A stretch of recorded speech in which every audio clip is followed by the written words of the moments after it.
Okay, so I want to talk to you from the perspective of the first member of Foundation Point Church, right? Because when God gave me the vision, He spoke to me about planning a ministry. You as my wife had to be on board, which puts you in a peculiar position where you are literally the first member, right? Mm-hmm. So my question to you is, how did you feel when I mentioned starting Foundation Point Church to you? I was relieved. For one, because we had been going through warfare prior to you accepting the call. God had shown it to me that you were supposed to start a ministry. And so when you finally decided to do that, I was like, yes, we won't have to go through because He's finally accepting the call. So I was relieved when you finally accepted. And once we accepted the call and we stepped out and the ministry started, did warfare stop? Not immediately, but yeah. As we began to do what God had called us to do, He was providing. He was making way. He was sending people. He was sending resources. He was opening doors. And so it was exciting, we weren't focusing so much on what we were going through. We were focusing on doing what God had called us to do. Yeah. So as First Lady, what advice would you give to someone that's starting out now that's going to be a First Lady? Because you've experienced what it feels like to plan a ministry and start a ministry basically from scratch. Yeah. The journey that you went through to become who you are today. Talk to us about what you would tell that young lady that's becoming a First Lady in the ministry. Definitely have a strong prayer life. Because it's essential that you pray for your husband as well as the ministry. Ministry, it takes both. It takes the wife and the husband, whoever the one is that is called to lead. And so definitely prayer. Also knowing who you are as a wife. Because sometimes you can get caught up in, doing things for the ministry, doing things, expecting people to treat you a certain way or whatever it may be. But if you know who you are in Christ, then you'll be okay through the process. Ministry is challenging. Mm-hmm. There are good days, there are bad days.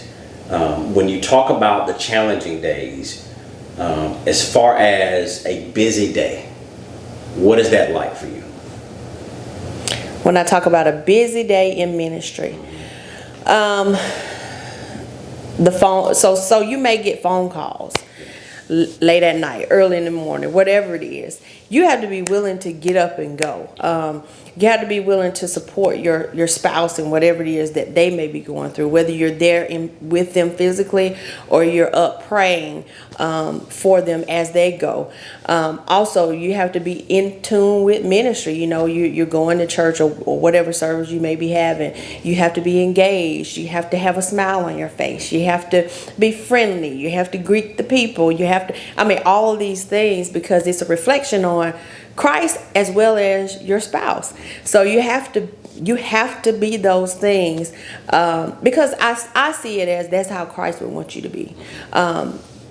Accepting of His people and supporting your spouse in the call that God has called them to. Yeah, that's good. What's the highlight of being in ministry? People. Yes.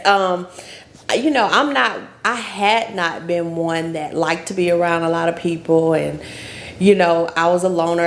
I'm good with being alone. I'm kind of reserved, that type of thing. But as we have gone into ministry and we're around people and just building relationships and seeing people's lives change, that is the greatest gift. And I've also seen myself evolve through the process. So we're celebrating 10 years in a few days. Yes. 10 years at a time where many ministries don't last a year. Talk to me about what that feels like to celebrate 10 years in ministry.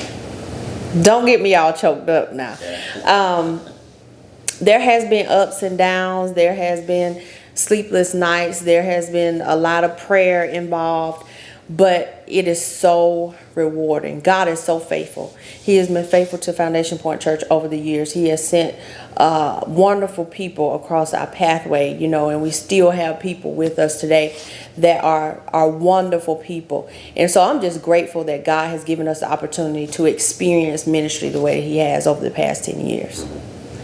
What would you say that encouraged me as a husband, as a father, and as a new pastor coming into ministry, if it were starting again from well, you have been a great example of a leader, not only in the church but also in the home, because you're not a different person. You're the same person at home that you are in ministry. And if I can tell anybody coming into ministry, or even you, it's just be you. Because when you try to be somebody else, or you try to do what other folks are doing, then it causes more stress and strain on you and your family than it needs to be. So just be yourself, continue to strive for what God is calling you to, and stay in the face of God. That is the main thing, because we have so much going on now. There are so many things that you can see, things that you can mimic from other ministries and that type thing. But if you just stay in the face of God and let Him speak to you as to what to do for your ministry, then everything will work out as it should. Last question. Speak to Foundation Point Church and tell them how you feel about them and what's next. Man, you're really putting me on the spot. Foundation Point Church, my family. I know that God has some exciting things in store for us. I know that there is land on the way. We've been praying. We're going to have our own sanctuary. We're going to have land. We're going to have activities for our children. We're going to see people's lives develop. We're going to have courses and curriculum for them. I just see so much for Foundation Point. I can just talk on and on and on. And I pray that those that are with us now stay. I pray that they remain and continue to grow and to help us to build the ministry and to spread the gospel throughout our area. I know that God is doing some tremendous things in grooming those that are in ministry and coming up in ministry, and there are going to be those that come along the way. So just remain in God, keep that hunger, that thirst, that fire for Him, and support your ministry. Whatever it is that is going on in the ministry, be there, support 100%, and know that we love you 100%. If there's anything that we can do to make your life easier, to make it better, we're here. And I'm so grateful for our family.